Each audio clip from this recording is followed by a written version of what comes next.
Across continents and centuries, humans have used different names for the same struggle. The Christian Bible calls it a fight, not against flesh and blood, but against principalities and powers. Persian Zoroastrians described an endless contest between Ahura Mazda, the principle of light, and Angra Mainyu, the spirit of deceit. In Hindu philosophy, Mahabharata's battlefield of Kurukshetra is both a literal war and a map of the inner war between clarity and ignorance. Kabbalah speaks of the tree of life, balanced spheres of divine energy set against the klipov, the husks or shells that trap light in distortion. These stories are not primitive fantasies. They are early attempts to describe patterns that remain visible today. Tug of war between what expands consciousness and what keeps it small. When we say spiritual warfare, we're not talking about angels with swords in the sky. We are talking about a multi-layered conflict in the human field, psychological, social, and metaphysical, where every decision of attention becomes skirmish. Consider how many cultures, independent of one another, warn that thought itself can be hijacked. Greek philosophers spoke of daemonies, subtle intelligences that either inspire or mislead. Islamic traditions call these whispering forces waswasa.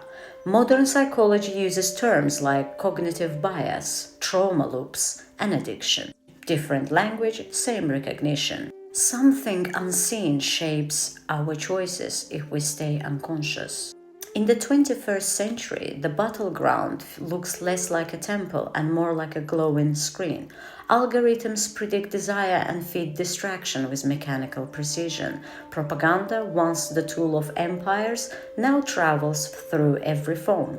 The enemy is not a single demon or political party. It is any system that captures human attention and bends it towards fear, division, and passivity.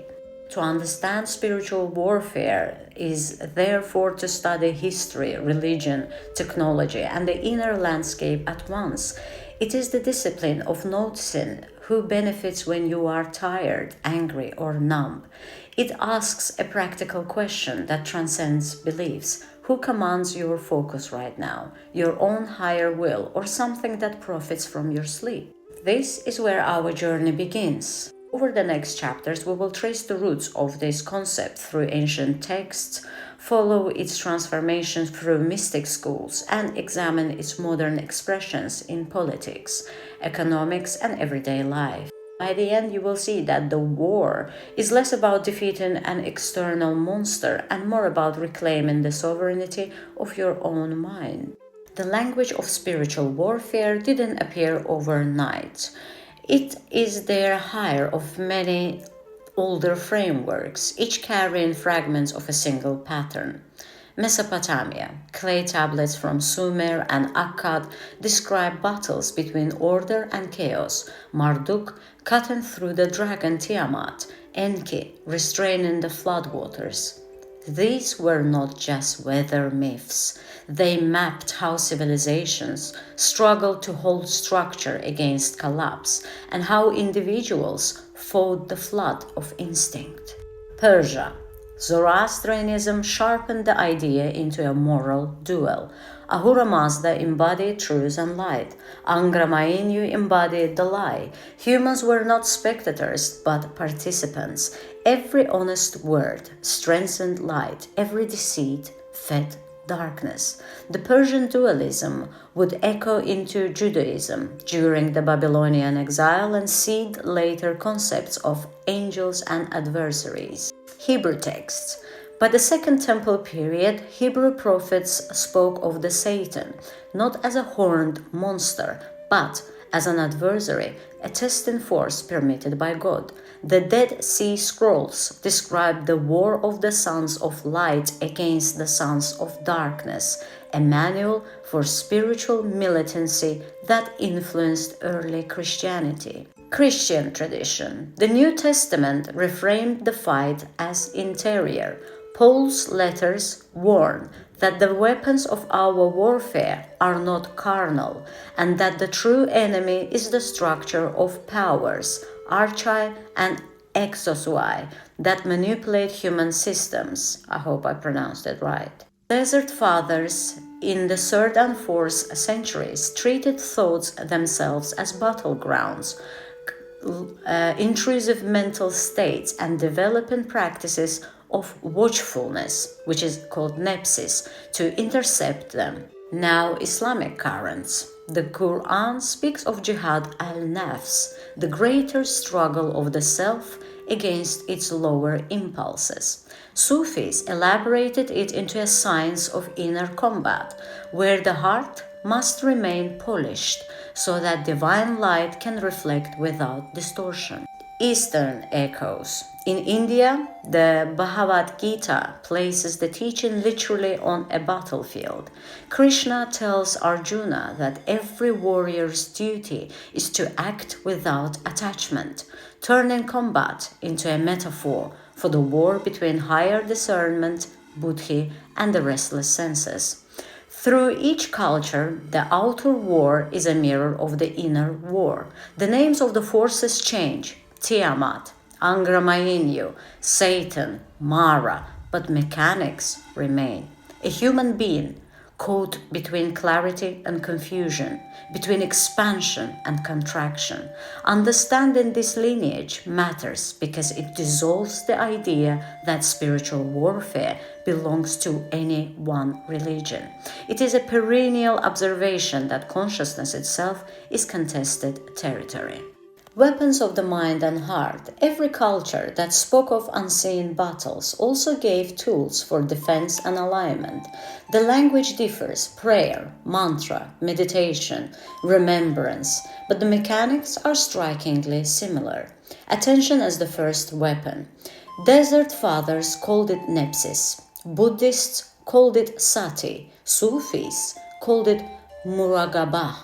It is the discipline of catching a thought the moment it rises, not to crush it, but to see it before it hooks the will. In modern terms, this is the training of metacognition, awareness of awareness, so the mind is no longer an open gate. Breath and rhythm. Ancient combat manuals are full of breath instructions disguised as hymns. Persian Margi chanted the Ahunavar. Yogis recited Soham. Jesus' prayer being repeated by Christians. It matched the heartbeat. The pattern is the same. Steady rhythm calms the nervous system and tunes the body into a higher order where fear loses its grip. Speech and sound. Spoken words were never mere symbols. Hebrew prophets taught that a word carries ruah, breath spirit. Mantras in Sanskrit are considered vibrations that shape subtle matter. To chant, to pray aloud, or to intone a sacred name is to broadcast a frequency that resists lower currents. Purification of the vessel. Zoroastrian fire rituals, Christian fasting, Islamic ablution, Taoist inner alchemy all insist that the body is not neutral. Food, movement, and cleanliness created a field in which higher insight can settle. Modern science now echoes this in research on gut health, circadian rhythm, and neuroplasticity. No amount of mantra can protect a heart that acts against its own conscience. Every tradition warns that ethical failure opens doors to distortion.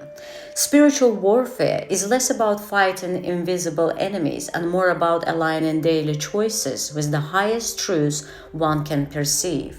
When you strip away the cultural clothing, these weapons reveal a single pattern: stabilize the body, sharpen attention, speak with intention, act with integrity. The enemy is not a creature hiding in the dark, it is the pull toward forgetfulness. The real question is not which prayer you recite, but how consistently you wield these inner tools. Are you training your awareness each day, or leaving the gates of the mind unguarded?